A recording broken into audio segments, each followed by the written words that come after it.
لله والصلاة والسلام على رسول الله وعلى آله وصحبه ومن والاه ومن اهتدى بهداه. أخوكم عبد العزيز عبد الحسين محمد أحمد مكي من البحرين من قرية عالي. كنت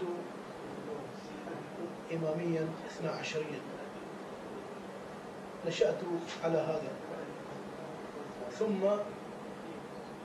تبين لي بطلان هذا المذهب،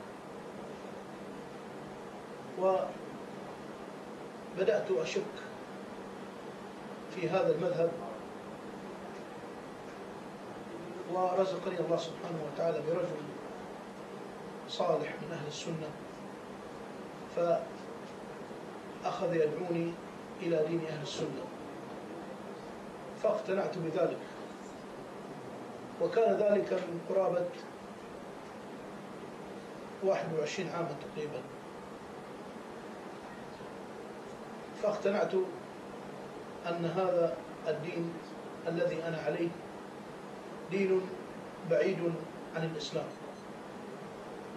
لما فيه من الشرك وما فيه من سب الصحابة رضي الله عنهم والاعتداء على أمهات المؤمنين.